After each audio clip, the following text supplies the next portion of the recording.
All right, we have more West Indies cricket for you on the zone, this time of the women's variety. Well, despite a century from skipper Hayley Matthews, the Windies women went down to England by 8 wickets in the first T20 International in Canterbury Wednesday afternoon. Matthews carved an even unbeaten 100 from 67 balls to first propel the Caribbean women to 146 for 7 from their 20 overs, against figures of 2 for 29 from seamer Lauren Bell. England then raced to the target on the back of an unbroken 94-run, 61-ball third wicket stand between opener Sophia Dunkley, 81, and former captain Heather Knight, 43, at 150 for 2 in 16.3 overs. Well, the captains, West Indies' Matthews and England's Nat Siver-Brunt, reflected on the result. Hayley Matthews says, "We felt we were 15 to 20 runs short. We weren't able to build as many partnerships. It's hard to defend 150. We ended up on the wrong end today." Nat Siver-Brunt, England's captain, the most important thing was taking wickets through the innings. Hayley is such a big player for them, but stemming the runs by taking wickets was our method. The chase looked calm and calculated and brilliant to watch. All right, well, Nikhil Uttamchandani, he's still with us. And Nikhil, as we continue to talk about West Indies cricket, nothing changed for the women, and of course an overall all-round disappointing performance. The only bright spark was their skipper. She always shows up getting that century, and of course, just really good all-round effort from her. I can't believe, Maria, that both West Indies teams lost today. I really think the fans of this region, I mean, of course, and these players are putting their all into these games. Away from home, it's not easy, and they want to win. But I just wish we could reward our fans, especially with a huge home summer coming up. There's been a lot of advertisement, the fuller energy summer with Australia and Pakistan and South Africa for the women.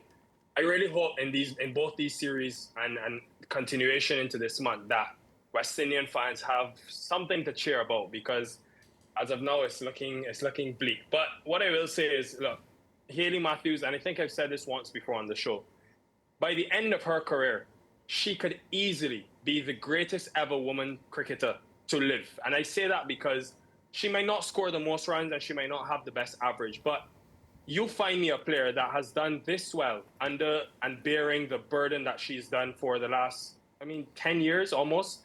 I can't imagine how someone can be so successful knowing that everything in the West Indian batting relies on her. I found this stat today.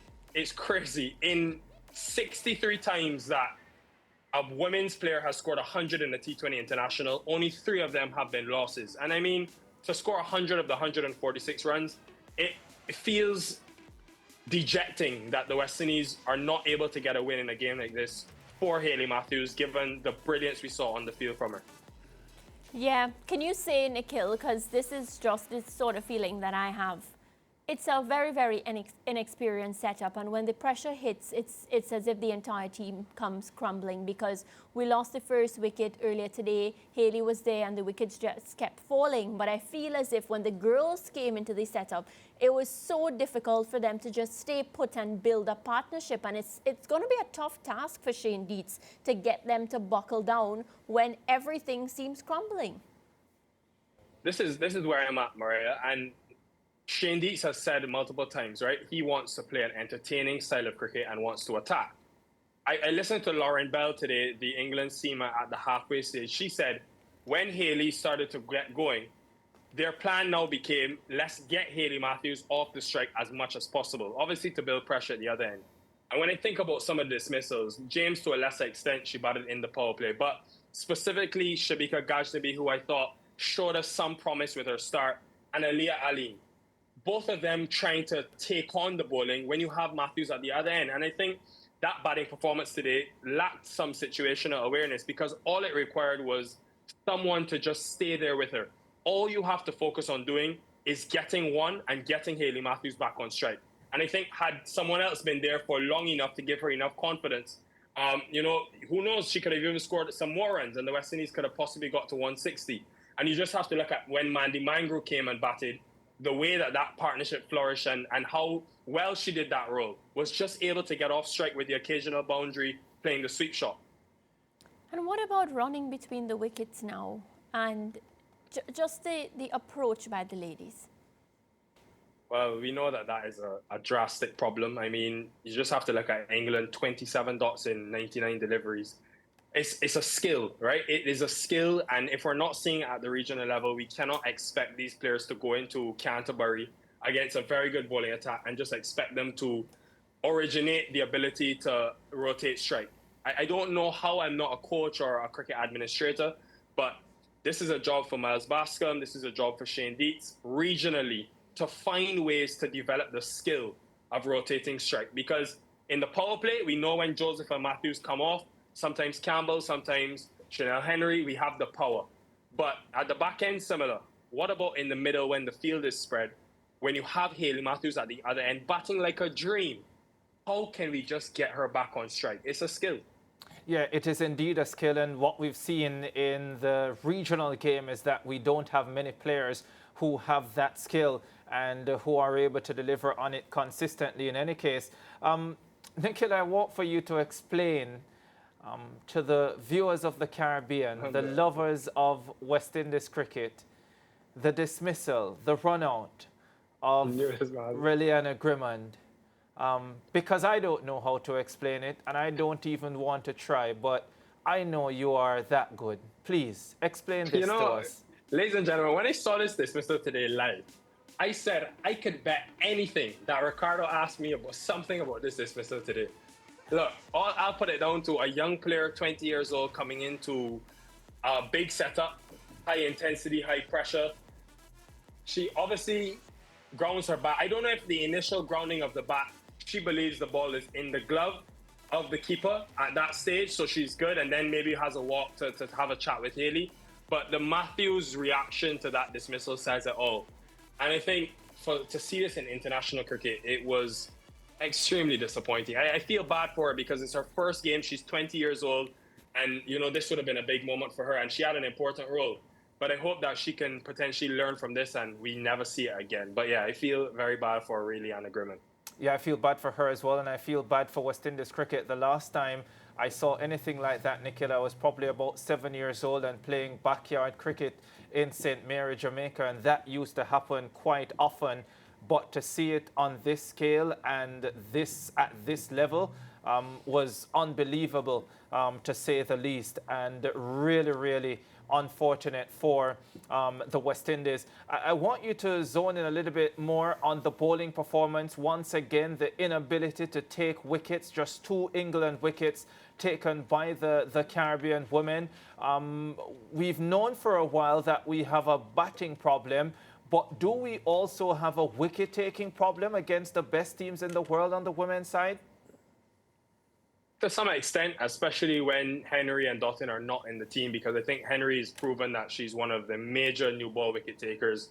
I must say, the way that they structured their bowlers today, it was different to how I thought about it and how I had envisioned it. I obviously knew Zeta James would play a part. I didn't see her going and bowling 3 in the power play, and I know she got the wicket. But, I mean, I compared the way that Nat Silver-Brunt captain and the way that Hayley Matthews captain, and I wonder if another option for Hayley going forward in the series is to maybe mix things up. She changed Zeta James eventually for that 6th over, but you look at the way England used Dean and Bell, 1 over from one end and then swapped ends quickly so that you're not getting used to these bowlers on the slope at Canterbury.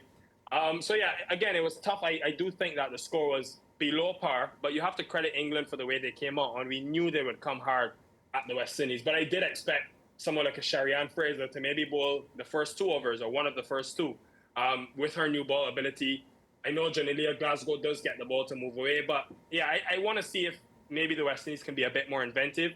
Another option that we've discussed on the show is Karishma Ramarat.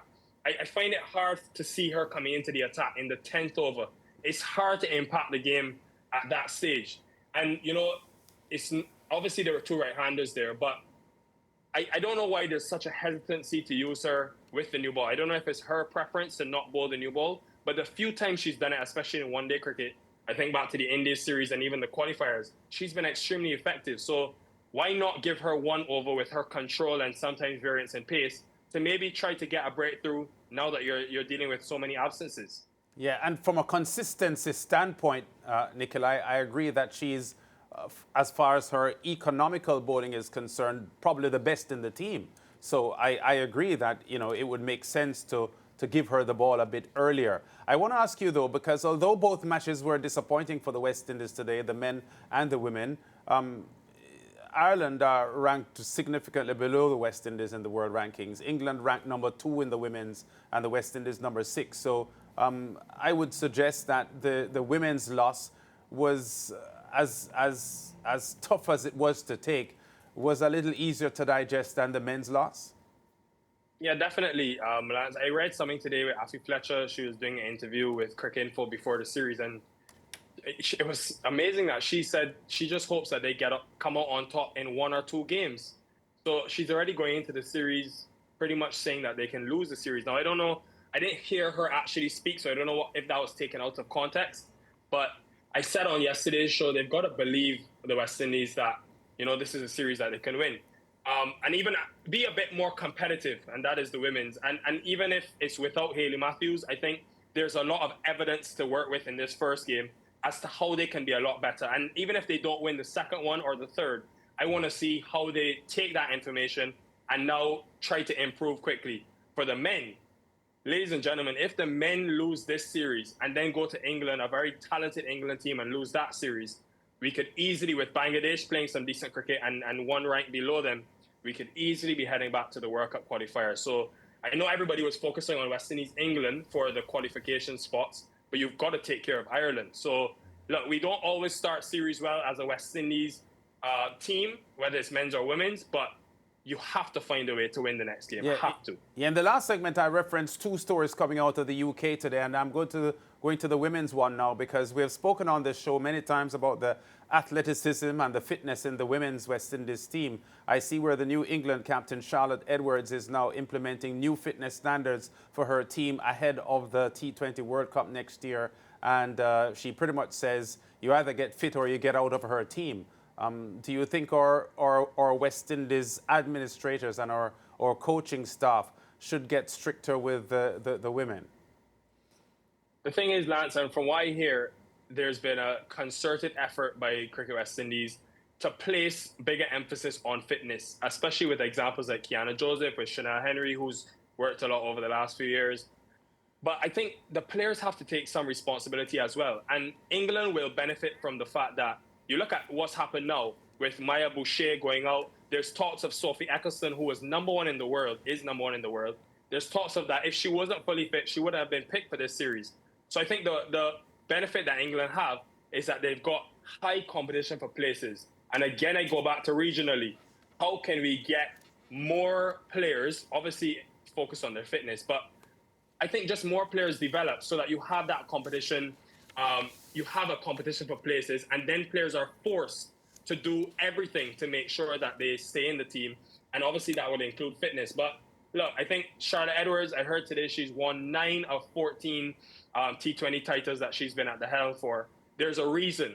And obviously this is why England went after her so passionately and aggressively. So obviously if this works, and time will tell if it does work, but we've seen her track record, maybe the West Indies do need to step it up and get more regimented with their fitness processes and procedures, not only in the senior team, but regionally. Yeah, fitness is always a key part, Nikhil. Well, we're just hoping that the Windies teams can turn around their fortunes for the upcoming matches and, just give us a performance to be proud of, Nikhil. Yes, Maria, we do hope so on behalf of the West Indian fans. Yeah, you sound just as frustrated as I am. We're going to wrap up this segment. We're up on a break and we'll be right back.